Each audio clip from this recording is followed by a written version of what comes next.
Hello दोस्तों, कैसे हैं आप सब। मैं रोहित सिंह अपने YouTube channel Rohit chemistry classes में आपका स्वागत करता हूं।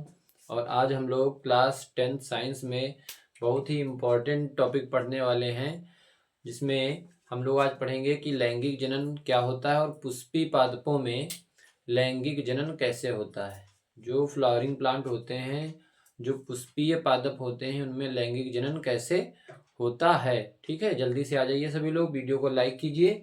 और हम लोग आज पढ़ेंगे लैंगिक जनन क्या है और पुष्पी पादपों में लैंगिक जनन की प्रक्रिया पढ़ना है। तो हम लोग पहले हेडिंग डालेंगे लैंगिक जनन। लैंगिक जनन क्या है? लैंगिक जनन, लैंगिक जनन को जानना बहुत जरूरी है, तब हम लोग पुष्पी पादपों में लैंगिक जनन के बारे में समझेंगे। किताब में क्या लिखा है उसमें आप जाएंगे तो आपको बहुत कठिन लगेगा। हम आपको बहुत ही आसान भाषा में आज लैंगिक जनन और पुष्पी पादपों में कैसे लैंगिक जनन होता है ये आपको हम आज सिखाएंगे। देखिए, लैंगिक जनन इसमें लिखेंगे प्रजनन की वह प्रक्रिया, प्रजनन या जनन भी लिख सकते हैं, प्रजनन की वह प्रक्रिया, प्रजनन की वह प्रक्रिया जिसमें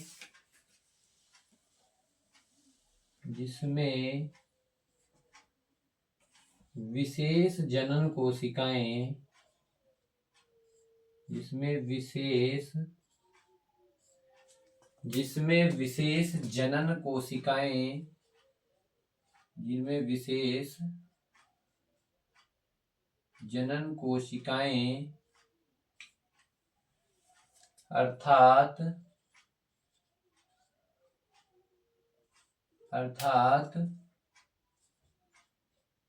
दो अलग अलग युग्मकों के, दो अलग अलग युग्मकों के मिलने से, दो अलग अलग युग्मकों के मिलने से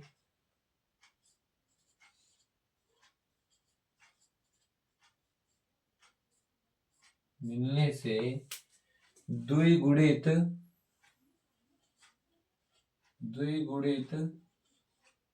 युग्मनज, जिसे हम लोग कहते हैं जाइगोट। क्या कहते हैं? जाइगोट। इंग्लिश में क्या कहते हैं? जाइगोट।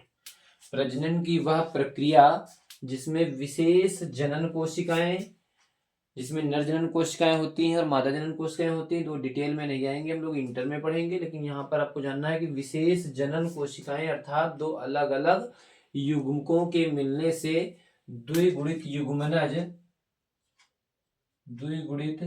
युग्मनज से संतान उत्पन्न होने की क्रिया, संतान उत्पन्न होने की प्रक्रिया लैंगिक जनन कहलाती है।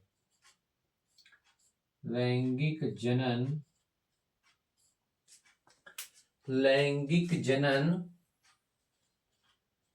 कहलाती है। लैंगिक जनन कहलाती है। इतनी सी परिभाषा लैंगिक जनन की अगर प्रश्न आता है कि लैंगिक जनन क्या है और पुष्पी पादपों में लैंगिक जनन की प्रक्रिया का वर्णन कीजिए, तो आपको पहले तो लैंगिक जनन बताना होगा कि प्रजनन की वह प्रक्रिया जिसमें विशेष जनन कोशिकाएं अर्थात दो अलग अलग युग्मकों को, समझ पा रहे हो? दो अलग अलग युग्मक से मतलब एक नर युग्मक होगा तो एक मादा युग्मक, दोनों अलग अलग होंगे।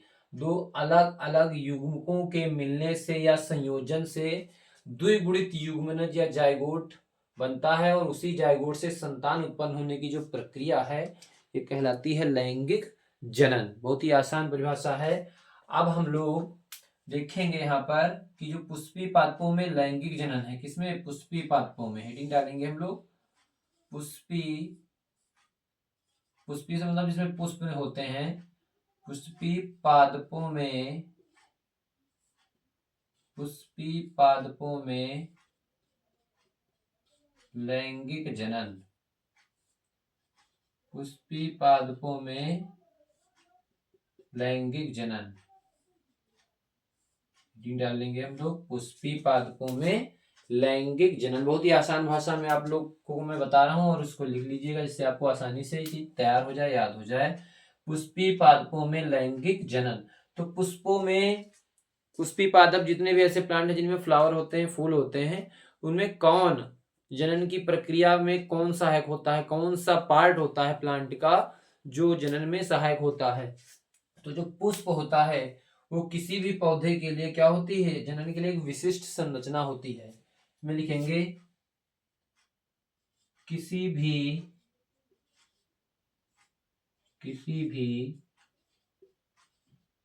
पादप में, पादप से मतलब पेड़ पौधे से है, किसी भी पादप में, किसी भी पादप में जनन के लिए, जनन के लिए उसका पुष्प, जनन के लिए उसका पुष्प, उसका पुष्प, उसका पुष्प एक महत्वपूर्ण, उसका पुष्प एक महत्वपूर्ण अंग होता है या भाग होता है। महत्वपूर्ण अंग भी लिख सकते हैं, भाग भी लिख सकते हैं। महत्वपूर्ण अंग होता है, महत्वपूर्ण अंग होता है। फिर लिखेंगे पुष्प के, पुष्प व्रंत, पुष्प के, पुष्प व्रंत के ऊपरी शिखर पर, जो उसका ऊपर वाला हिस्सा होता है सबसे, पुष्प के, पुष्प व्रंत के ऊपरी शिखर पर, सुंदर नोट्स बनाएंगे आप लोग, पर पुष्पासन पाया जाता है, पुष्पासन पाया जाता है, जो जो जो पुष्प के 4 चक्रों द्वारा, जो पुष्प के 4 चक्रों द्वारा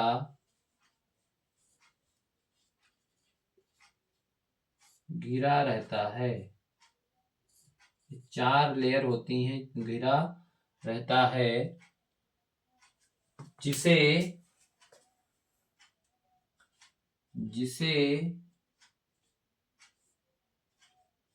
परिधि से केंद्र की ओर, जिसे परिधि से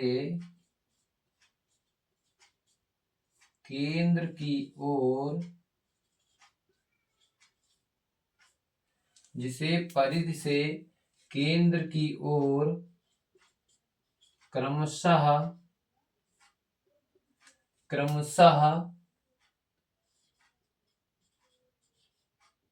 बाह्य दलपुंज, इनके नाम है चारों चक्रों के, बाह्य दलपुंज, कामा दलपुंज जिसको कहते हैं कोरोला, दलपुंज, कामा पुमंग, कामा पुमंग तथा जायांग कहते हैं। पुमंग तथा जायांग कहते हैं। जायांग को ही स्त्री केसर भी कहते हैं, जायांग कहते हैं। ठीक है, अब इनके बारे में हम लोग क्रमशः थोड़ा थोड़ा सा जानेंगे, ज्यादा डिटेल नहीं देना है।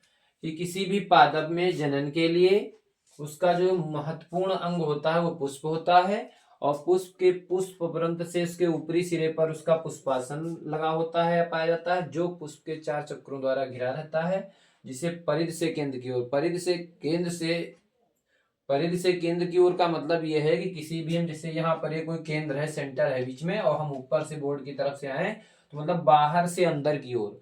परिधि से केंद्र की ओर का मतलब है कि बाहर से अंदर की ओर जो क्रमशः क्रम रहता है वो बाह्यदल पुंज, दलपुंज, पुमंग और जायंग रहता है। इसका मतलब कि जो सबसे बाहरी हिस्सा होगा वो बाह्यदल पुंज होगा, फिर उससे जो अंदर हिस्सा होगा दलपुंज, फिर उससे भी अंदर होगा पुमंग, और सबसे भीतरी सिरा कौन सा होगा भाग, उसका जायांग।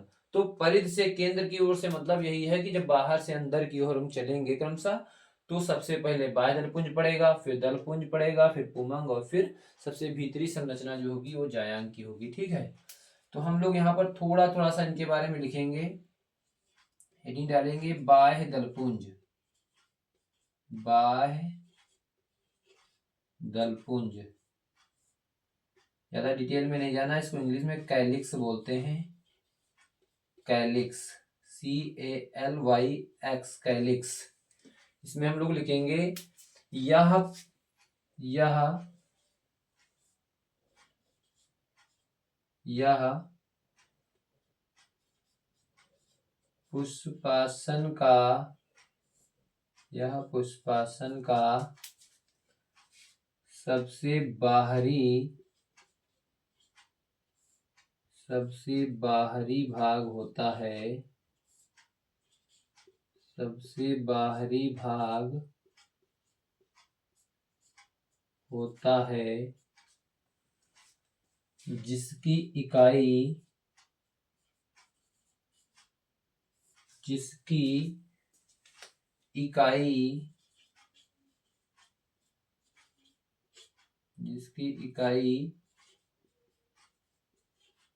बाह्य दल, जिसकी इकाई बाह्य दल कहलाती है। इकाई लिखना बहुत आसान है, क्योंकि इकाई में जो होता है उसका बस पुंज हटा देना है। बाह्य दल पुंज है तो पुंज हटा देंगे, बाह्य दल बचेगा। बाह्य दल ही क्या है, बाह्य दल पुंज की इकाई है, इकाई बाह्य दल कहलाती है। यह पुष्प की कली अवस्था में, यह पुष्प की कलिका अवस्था यानी कि जब कली खिल रही होती है, यह पुष्प की कलिका अवस्था में, कलिका अवस्था में सुरक्षा करता है, सुरक्षा करता है, सुरक्षा करता है। बस इतना सा लिखेंगे हम लोग, और ज्यादा कोई डिटेल इसमें नहीं देनी रहेगी। फिर हम लोग अगली जो हेडिंग रहेगी बाह्य दलपुंज के बाद दलपुंज, इसमें हम लोग इसके पार्ट बना लेंगे। फर्स्ट है और फिर ये सेकेंड है, दलपुंज, इसको बोलते हैं कोरोला, कोरोला, दलपुंज। तो यह पुष्प का सबसे बाहरी भाग था, या उससे भी अंदर वाला भाग होगा, यानी कि दूसरा चक्र। जब परिधि से हम चलेंगे तो दूसरा भाग जो पड़ेगा अंदर की ओर वो दलपुंज होता है। इसमें लिखेंगे यह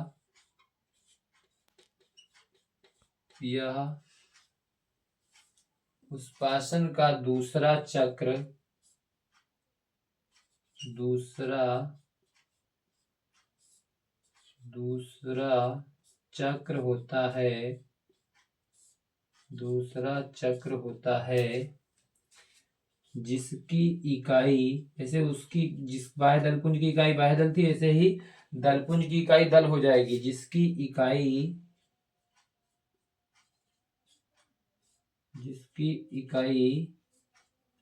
दल कहलाती है, जिसकी इकाई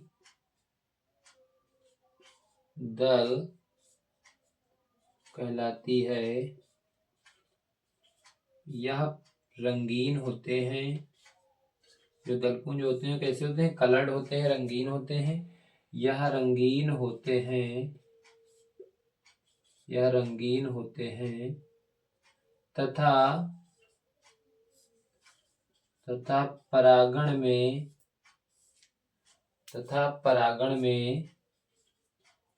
सहायक होते हैं, तथा परागण में सहायक होते हैं। इतना देख लीजिए, इतना नोट कर लीजिए, फिर हम लोग ऊपर लिखेंगे वरना नीचे लिखेंगे तो फिर दिखेगा नहीं। ठीक है, एक बार फिर से समझ लेंगे। पुष्पी पादपों में लैंगिक जनन कैसे? किसी भी पादप में जनन के लिए उसका एक महत्वपूर्ण जो पुष्प वाला अंग होता है वही होता है, और पुष्प के पुष्परंत का जो ऊपरी हिस्सा होता है, ऊपरी शिखर होता है, उस पर पुष्प के क्या लगा होता है? पुष्पासन। और पुष्प का जो पुष्पासन होता है वो 4 चक्रों से घिरा रहता है, जिससे हम बाहर से अंदर की ओर जब आएंगे यानी कि परिधि से केंद्र की ओर, तो क्रमशः वो जो चारों चक्र हैं उनका नाम पहला है बाह्य दलपुंज, दलपुंज, पुमंग और जायांग। तो बाह्य दलपुंज क्या होता है? यह पुष्पासन का सबसे बाहरी भाग होता है, जिसकी इकाई क्या होती है? बाह्य दल, और यह पुष्प की कलिका अवस्था में सुरक्षा करता है। फिर दलपुंज, दलपुंज क्या है? यह पुष्पासन का दूसरा चक्र होता है और जिसकी इकाई क्या होती है? दल कहलाती है। और दलपुंज जो होते हैं वो प्रायः रंगीन होते हैं तथा परागण में सहायक होते हैं। इतना आप समझ लीजिए। फिर हम लोग इसके जो बचे 4 चक्रों में 2 चक्र हैं पुमंग और जायांग के बारे में लिखेंगे भी ऊपर। इतना जल्दी से स्क्रीनशॉट ले लीजिए सभी लोग, स्क्रीनशॉट लीजिए सभी लोग। अब हम लोग देखेंगे इसका पुष्प चक्र का जो तीसरा हिस्सा है, इसे हम लोग बोलते हैं पुमंग। इसका तीसरा हिस्सा है पुमंग, जिसे इंग्लिश में एंड्रोशियम बोलते हैं, एंड्रोशियम। और यह इसमें लिखेंगे यह पुष्प का तीसरा चक्र, यानी कि जब हम परिधि से अंदर की ओर आएंगे तो ये तीसरा चक्र होगा। यह पुष्प का तीसरा, टेढ़ा हो रहा है यार थोड़ा। यह पुष्प का तीसरा भाग, यह पुष्प का तीसरा भाग होता है जिसका निर्माण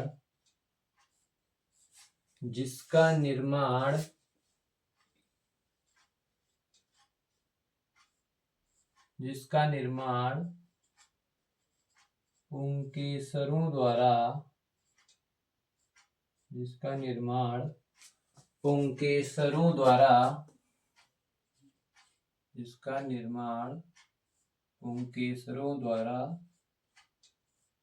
होता है।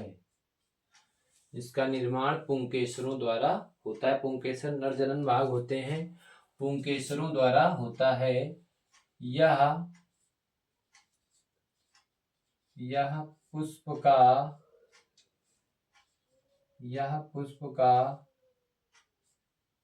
नर जनन भाग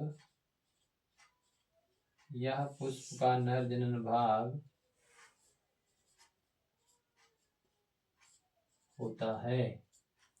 यह पुष्प का नर जनन भाग होता है।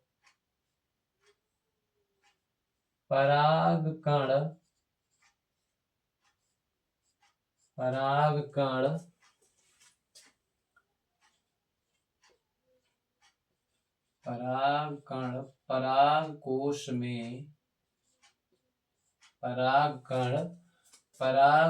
में स्थित होते हैं। परागकण परागकोश में स्थित होते हैं। ठीक है, परागकण को लघु बीजाणु भी बोलते हैं, माइक्रोस्पोर भी बोलते हैं। परागकण को पॉलन ग्रेन जो होते हैं परागकण, इनको लघु बीजाणु भी बोलते हैं, माइक्रोस्पोर भी बोलते हैं। तो ये कहाँ पाए जाते हैं? परागकोश में स्थित होते हैं। ठीक है, अगला जो इसका चौथा पार्ट है वो है जायांग। कौन सा भाग है? जायांग, या इसी को स्त्री केसर भी कहते हैं। स्त्री केसर, जायांग को ही क्या कहते हैं? स्त्री केसर। इंग्लिश में कहते हैं गाइनोसियम बोलते हैं इंग्लिश में। तो जायांग या स्त्री केसर क्या होगा? यह पुष्प का सबसे भीतरी भाग होता है। इसमें लिखेंगे यह पुष्प का सबसे भीतरी भाग, यह पुष्प का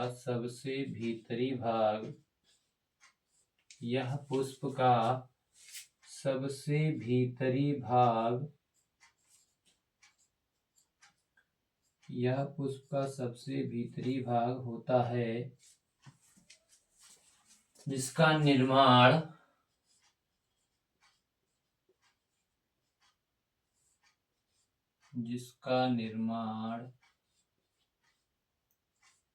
अंडप से होता है।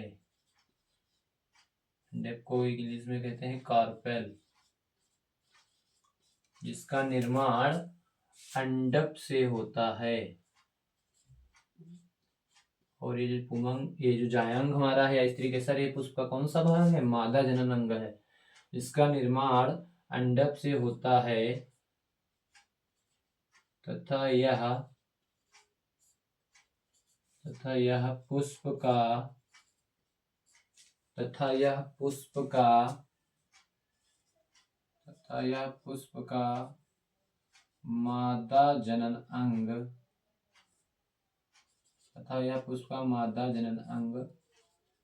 होता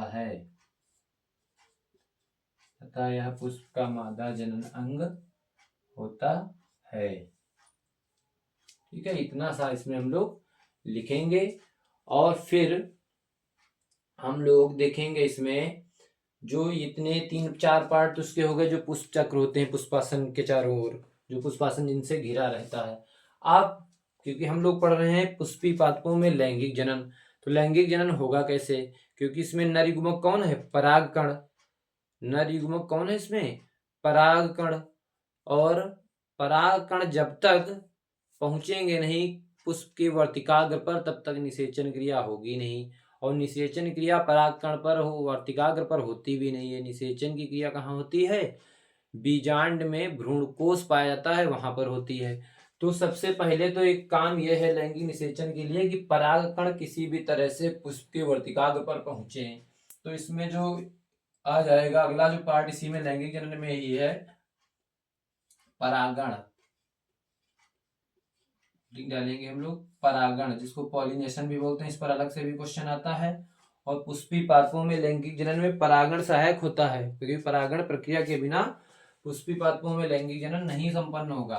तो परागण क्या है, जरा इसकी भी एक लाइन में डिफिनीशन लिख लेंगे। परागण क्या है? इसमें लिखेंगे जब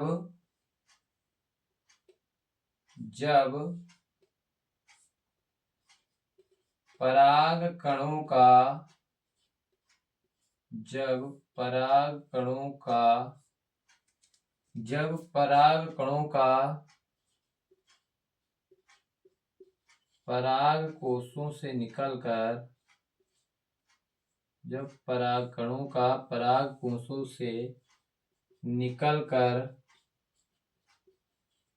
कोषों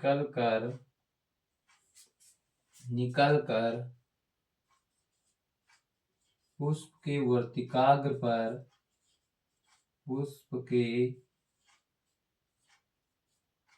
पुष्प के वर्तिकाग्र पर जब पराग कणों का पराग कोषों से निकलकर पुष्प के वर्तिकाग्र पर पहुंचना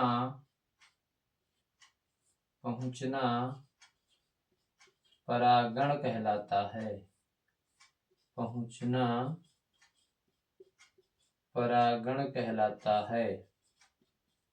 सिंपल सी बात है। परागण प्रक्रिया तब होती है जब किसी भी पुष्प का परागकण और पुष्प के वर्तिकाग्र पर पहुंच जाए तो परागण क्रिया कहलाती है। ठीक है, और यह 2 प्रकार का होता है। इसमें लिखेंगे यह 2 प्रकार का होता है। ये भी, इसका भी जिक्र कर देंगे क्योंकि ये क्वेश्चन अलग से भी आता है कि परागण क्या है और परागण के प्रकार बताइए। यह 2 प्रकार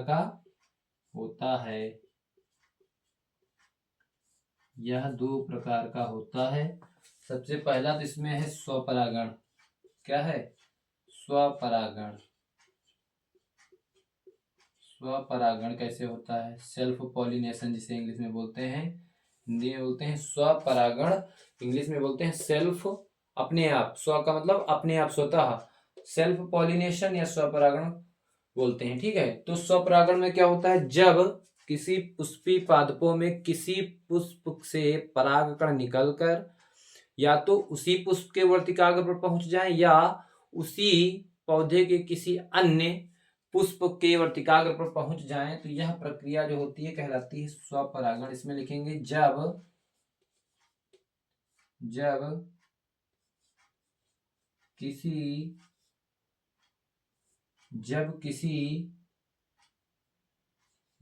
किसी पुष्प के परागकण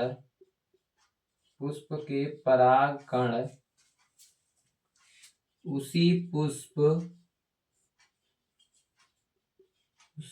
पुष्प या उसी जाति के, मतलब पौधा सेम होना चाहिए, उसी जाति के अन्य पुष्पों के वर्तिकाग्र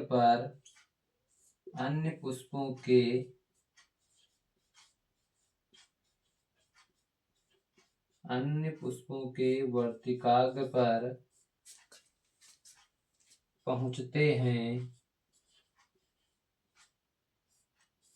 पहुंचते हैं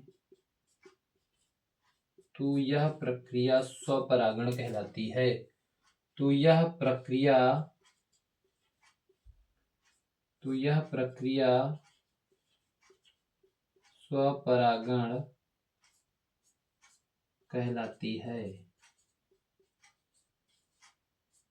तो यह प्रक्रिया स्वपरागण कहलाती है। बहुत ही आसान सी परिभाषा हमने आपको दी है स्वपरागण की, कि किसी भी पुष्प का परागकण निकले या जिस पर पुष्प से निकले उसी पुष्प के वर्तिकाग्र पहुंच जाए, ऐसे भी हो जाएगा, या उसी जाति का सेम पौधा हो, जैसे गुलाब का पौधा है तो फिर उसी गुलाब के पौधे के किसी अन्य पुष्प पर अगर पहुंच जाए परागकण वर्तिकाग्र पर तो यह प्रक्रिया क्या कहलाती है? स्वपरागण कहलाती है।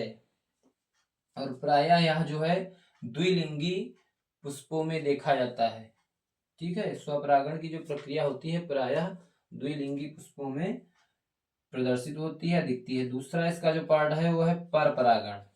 क्या है? पर परागण, क्रॉस पॉलिनेशन बोलते हैं इसे इंग्लिश में, क्रॉस पॉलिनेशन या पर परागण। इसमें लिखेंगे जब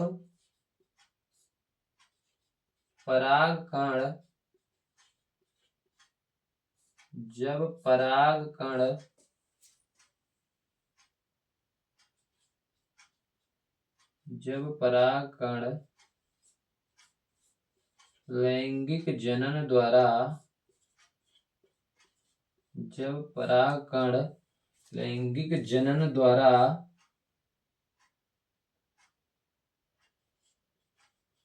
किसी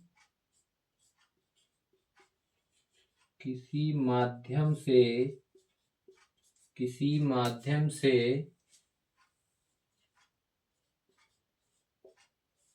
दूसरे पादप, जब परागकण लैंगिक जनन द्वारा किसी माध्यम से दूसरे पादप के पुष्प के वर्तिकाग्र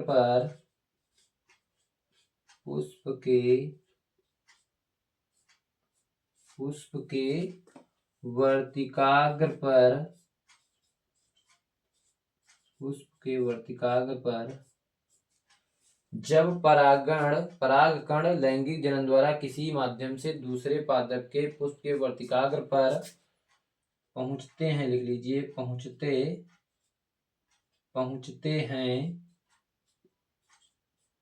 तो यह प्रक्रिया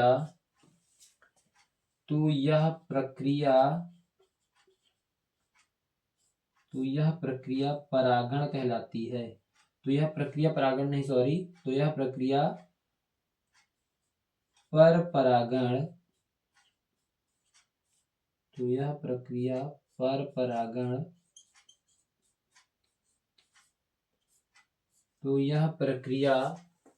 परागण कहलाती है। ठीक है, और यह प्रायः जो है एक लिंगी पुष्पों में दिखता है। यह प्रायः एकलिंगी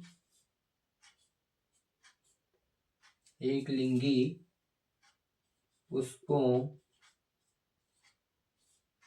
यानी कि जैसे पपीता हो गया, मक्का हो गया इत्यादि में ये दिखता है।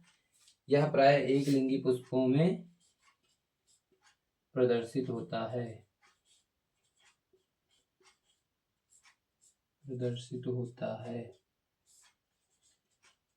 इतना नोट कर लीजिए, वरना नीचे लिखेंगे आपको दिखेगा नहीं। परागण क्या होता है? जब परागकण लैंगिक जनन द्वारा किसी माध्यम से दूसरे पादप के पुष्प के वर्तिकाग्र पर पहुंचते हैं तो यह प्रक्रिया परपरागण कहलाती है और यह प्रायः एकलिंगी पुष्पों में प्रदर्शित होता है। अब हमने माध्यम की बात यहाँ पर लिख ही दी है तो बार बार लिखना जरूरत नहीं है, क्योंकि परपरागण के लिए माध्यम की आवश्यकता होती है और यह जल द्वारा, वायु द्वारा, कीटों द्वारा, जंतुओं द्वारा आदि के द्वारा परपरागण प्रक्रिया संपन्न होती है, जबकि स्वपरागण के लिए माध्यम की आवश्यकता नहीं होती। आप चाहे यहाँ लिख लें, इसमें स्वपरागण में लिख लीजिएगा, इसमें माध्यम की आवश्यकता नहीं होती है। इसमें माध्यम की आवश्यकता, थोड़ा पास हो गया है, थोड़ा सा समझ लीजिएगा। इसमें माध्यम की आवश्यकता नहीं होती है। किसमें? स्वपरागण की बात हम लिखवा रहे हैं, इसमें माध्यम की आवश्यकता नहीं होती है। और जबकि हमने परपरागण में तो लिखवा ही दिया है, किसी माध्यम से दूसरे इसमें माध्यम की आवश्यकता होती है। माध्यम कोई भी हो सकता है, जल माध्यम हो सकता है, वायु माध्यम हो सकती है, कीट हो सकते हैं या जंतु हो सकते हैं। ठीक है, तो माध्यम में कोई भी माध्यम हो सकता है। तो परपरागण के लिए माध्यम आवश्यक होता है, जबकि स्वपरागण के लिए माध्यम की आवश्यकता नहीं होती है। तो इस तरह से किसी भी पुष्पीय पादप के लैंगिक जनन में परागण क्रिया निषेचन का एक महत्वपूर्ण अंग होती है, महत्वपूर्ण भाग होता है। अब हम लोग जो तकनीकी या टेक्निकल जो है निषेचन कैसे होता है पुष्प में, वो हम लोग देखेंगे। जल्दी से स्क्रीनशॉट ले लीजिए, फिर हम लोग इसके आगे पुष्पीय पादपों में निषेचन की प्रक्रिया कैसे संपन्न होती है देखेंगे हम लोग। जल्दी से स्क्रीनशॉट लीजिए सभी लोग। अब हम लोग देखेंगे उसी के आगे कि कैसे पुष्पीय पादपों में निषेचन होता है। निषेचन की क्रिया लैंगिक जनन जो होता है कैसे होता है, तो हेडिंग हम लोग लगा लेंगे पुष्पीय पादपों में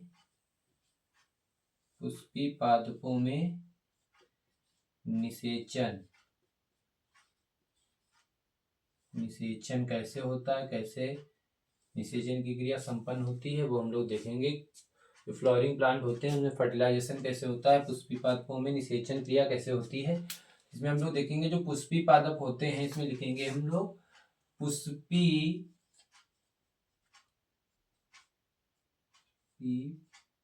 पादपों में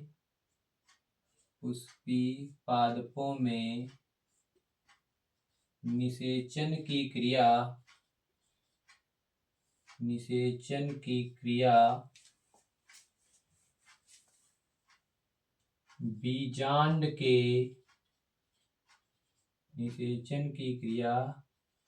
बीजांड के भ्रूण कोश में संपन्न होती है। ये जो बीजांड होता है ये अंडाशय में पाया जाता है। अंडाशय के अंदर बीजांड होता है, बीजांड में भ्रूण कोश स्थित होता है। बीजांड के भ्रूण कोश में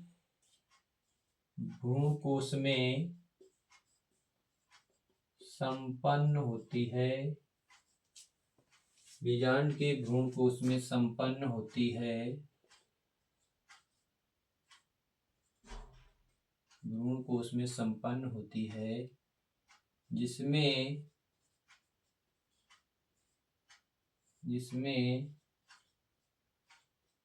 परागकण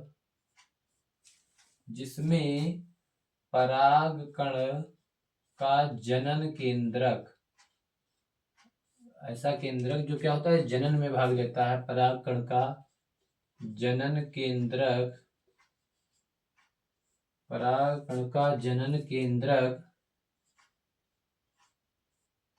दो नर युग्मक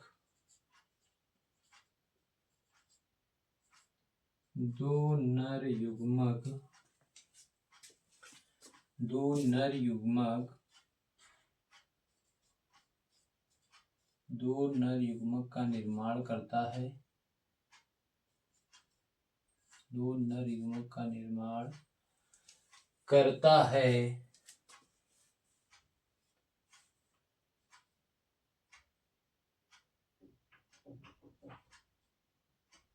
परागकण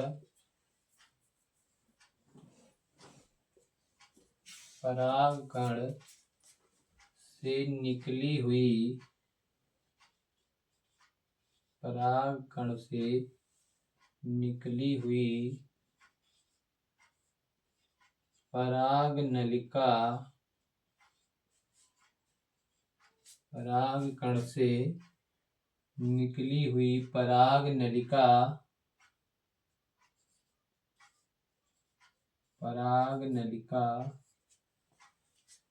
बीजांड में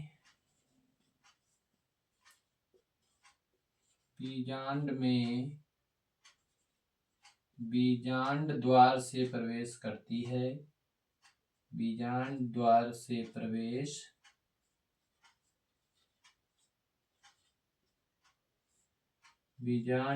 से प्रवेश करती है।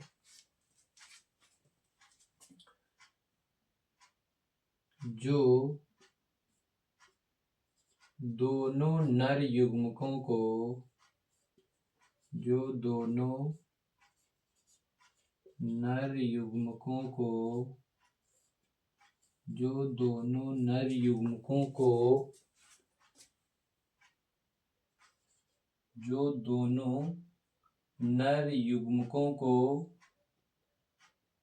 मुक्त कर देती है।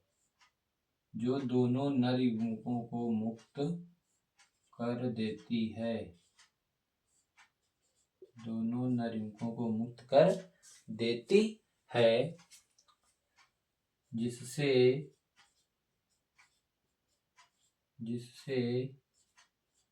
एक नर युग्मक अंड कोशिका से एक नर युग्मक अंड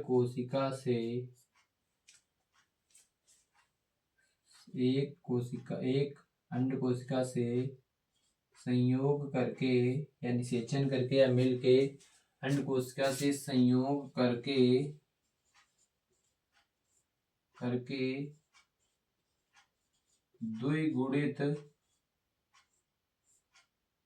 द्विगुणित युग्मनज का निर्माण करता है। द्विगुणित का मतलब 2n। द्विगुणित युग्मनज का निर्माण करता है।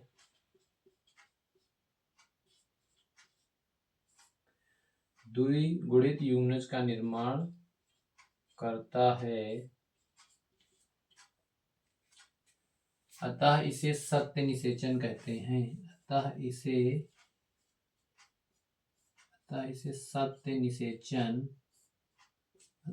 सत्य निषेचन कहते हैं।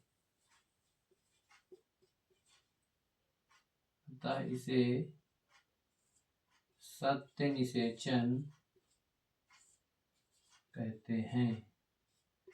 जबकि ये भी दूसरा नर युग्मक बचा है ना। अभी दो नर युग्मक बने थे। परागकण का जो जनन केंद्रक था उसने कितने नर युग्मक बनाए थे? 2। तो एक नर युग्मक तो अंड कोशिका से संयोग करेगा, द्विगुणित युग्मनज बनाएगा। और जो दूसरा नर युग्मक है, जबकि दूसरा नर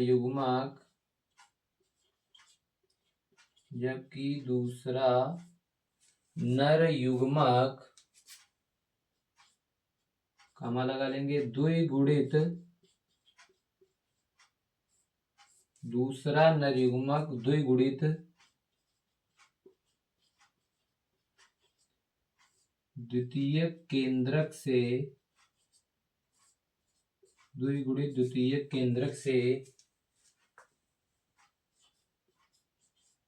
संलयित होकर या मिलकर संलयित होकर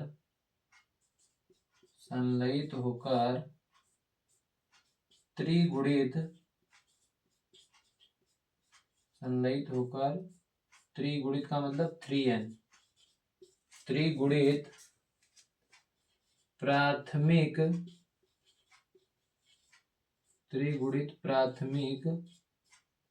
भ्रूणपोष केंद्रक, प्राथमिक भ्रूणपोष केंद्रक बनाता है। यह क्रिया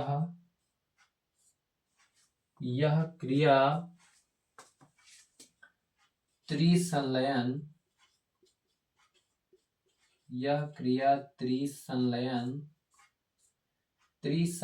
कहलाती है। कभी कभी प्रश्न आ जाता है कि त्रिसंलयन क्या है।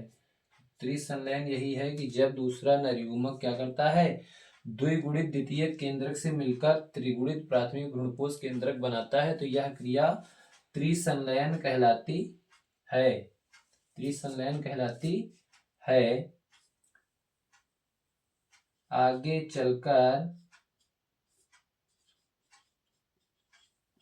चलकर प्राथमिक भ्रूणपोष केंद्रक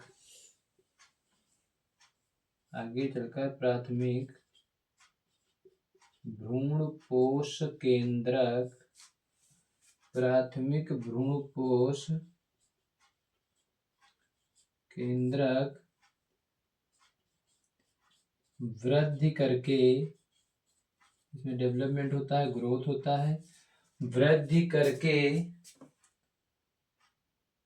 करके पोषक ऊतक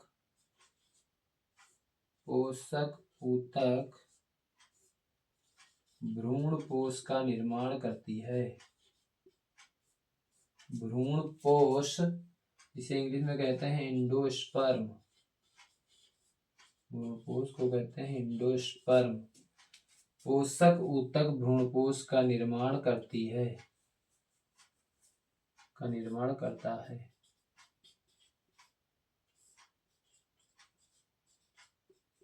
भ्रूणपोष का निर्माण करता है। पोषक ऊतक इसलिए क्योंकि यही भ्रूणपोष जो होता है उसको पोषण न्यूट्रिशन प्रदान करता है। ठीक है, तो इस तरह से पुष्पी पादपों में निषेचन होता है। और ये निषेचन कितनी बार हुआ, यहाँ पर 2 बार। इसमें आगे लिख लेंगे अतः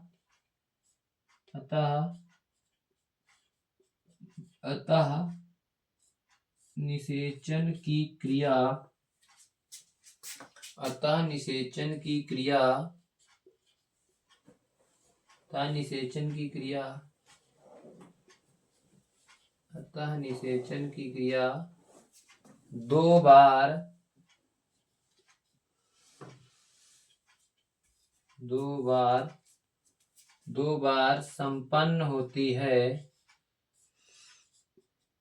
2 बार संपन्न होती है। अर्थात अतः निषेचन की क्रिया 2 बार संपन्न होती है, जिसके कारण, ऐसे सेंटेंस लिख लेंगे, जिसके कारण इसे द्विनिषेचन,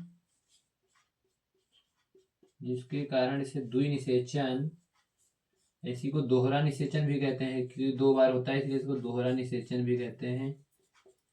द्विनिषेचन कहते हैं।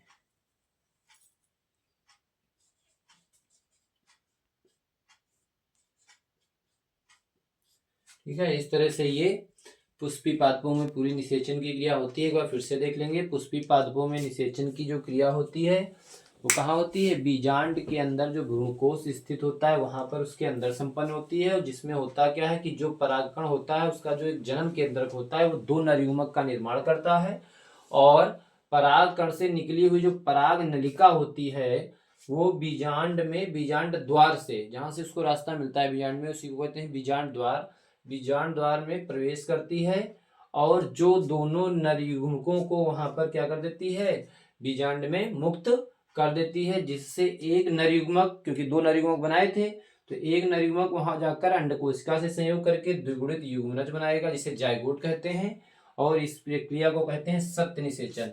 जबकि जो दूसरा नरयुग्मक होगा वो द्विगुणित द्वितीयक केंद्रक से जाके संलयित होगा, क्रिया करेगा और बनाएगा त्रिगुणित प्राथमिक भ्रूणपोष केंद्रक।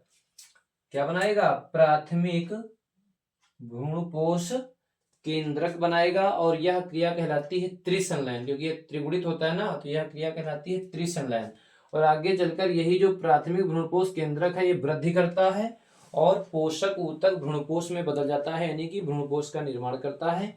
अतः निषेचन की क्रिया पुष्पी पादपों में आपने देखा 2 बार संपन्न हुई, तो जिसके कारण इसे दोहरा निषेचन या द्विनिषेचन कहते हैं। ये अलग से भी क्वेश्चन आ जाता है शॉर्ट में कि पुष्पी पादपों में दोहरा निषेचन क्या है, स्पष्ट कीजिए। तो आपके यहाँ से कई क्वेश्चन होने हैं। एक तो आपका क्या हो जाएगा, अगर परागण अलग से प्रश्न आता है तो वो भी लैंगिक जनन का ही पुष्पी पादपों का हिस्सा है, तो आप पर परागण अलग से भी प्रश्न आता है कि परागण से आप क्या समझते हैं, परागण के कितने प्रकार होते हैं, संक्षेप में लिखिए। तो आप वहां पर अलग से भी परागण की बात बता सकते हैं जो इसमें पढ़ा है, और स्वपरागण परपरागण के बारे में लिख सकते हैं। ठीक है। और अगर कहीं दोहरा निषेचन आता है तब भी आप ये लिख सकते हैं, इतना वाला पोर्शन जो हमने इतना कराया है। और अगर कहीं पर त्रिसंलयन आता है तो भी आप लिख सकते हैं। और अगर ये पूरा प्रश्न इस हिसाब से आता है कि पुष्पी पादपों में लैंगिक जनन से आप क्या समझते हैं और पुष्पी पादपों में लैंगिक जनन की प्रक्रिया का वर्णन कीजिए, तो आपको मैंने जितना बताया है ये सारा कुछ आपको लिखना रहेगा अगर ये लॉन्ग में आता है तो। ठीक है, जल्दी से इसका स्क्रीनशॉट ले लीजिए और सभी लोग कमेंट करके जरूर बताइएगा कि आज की क्लास कैसी लगी। Thank you for watching this video.